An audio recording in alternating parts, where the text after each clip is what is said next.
சாந்தி. நாடகத்தின் திட்டமும் தந்தையின் திட்டமும் எவ்வளவு உயர்வானவை! நாடகமும் தந்தையும் ஒரு காலத்தில் தனித்தனியே பிரிந்தாலும் மீண்டும் சேர வேண்டிய நேரத்தில் சேர்ந்து பணியாற்றி மிக மிக மங்களகரமான மாற்றத்தை ஏற்படுத்தும் இந்த தெய்வீகத் திட்டம் எத்தனை அற்புதமானது!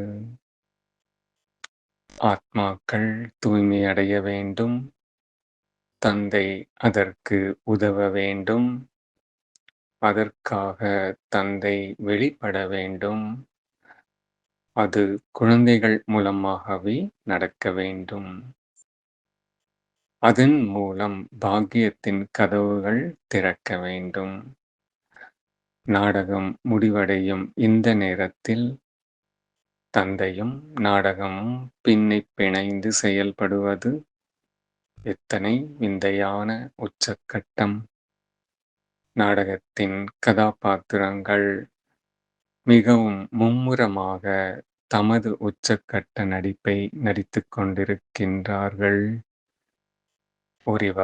ஒருவர் புரிந்து கொள்கிறார், மற்றொருவர் விலகிப் போகிறார், ஒருவர் தள்ளப்படுகிறார், ஒருவர் அணைக்கப்படுகிறார். இறுதியில் அனைவரும் அனைத்தையும் இழந்து, உணர்ந்து, தந்தையுடன் ஒருங்கிணைந்து, இழந்ததை தந்தையிடம் இருந்து அடைந்து, உடன் வீட்டுக்குப் போகும் மங்களகரமான காட்சி, சுபமான காட்சி.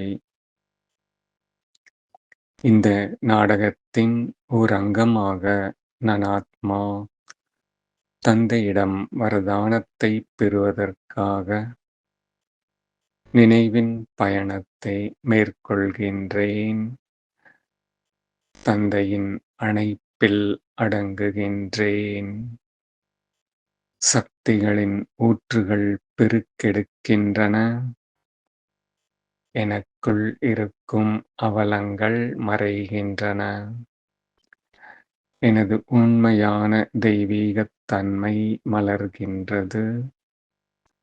பாப்தாதா ஆசிர்வதிக்கின்றார். எனது அனைத்து பொக்கிஷங்களையும் ஆத்மாக்களின் சேவையில் ஈடுபடுத்தி சகயோகி ஆகக்கூடிய சகஜ யோகி ஆகுக. நான் சகயோகி. நான் சகஜயோகி ஆத்மா. எனக்காக தந்தை, ஆத்மாக்களுக்காக நான். எவ்வளவு அருமையான, அழகான நாடகத்தின் காட்சிகள்! தந்தையின் படைப்பு முழு சிருஷ்டியிலும் முழு கல்பத்திலும் மிக உயர்வானது. பாபா வரதானத்தின் விஸ்தாரத்தை விளக்குகின்றார்.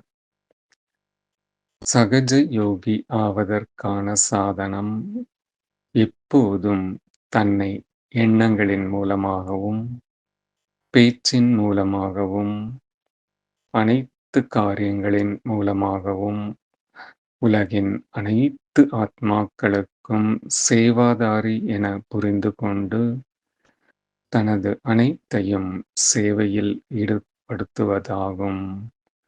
பிராமண வாழ்க்கையில் தந்தை மூலமாக கிடைத்திருக்கும் குணங்களின், சக்திகளின், ஞானத்தின் மற்றும் உயர்ந்த வருமானத்தை கொடுக்கும் நேரத்தின் பொக்கிஷங்களை சேவையில் ஈடுபடுத்தினால், அதாவது சகயோகி ஆகினீர்கள் என்றால், யோகியாக கண்டிப்பாக ஆகியே தீருவீர்கள். ஆனால் யார் நிறைந்திருக்கிறார்களோ அவர்கள்தான் சகயோகியாக ஆக முடியும். சகயோகி ஆகுவது என்றால் மகாதானியாக ஆகுவது. தெளிவான இந்த விளக்கம் ஆத்மாவாகிய என்னை மிக மிகத் தெளிவானவனாய் ஆக்குகின்றது. ஆஹா! எனதருமை நாடகமே! ஆஹா! ஆஹா! என் உயிரினும் மேலான பாபா! ஆஹா! எனது 1000 கோடி நன்றிகள் பாபா! நான் ஆத்மா தரை மீது வந்து சரீரம் என்ற வாகனத்தில் ஏறி அமர்ந்து தந்தையின் காரியத்தில் தொடர்ந்து செயல்பட துணிகின்றேன். ஓம் சாந்தி.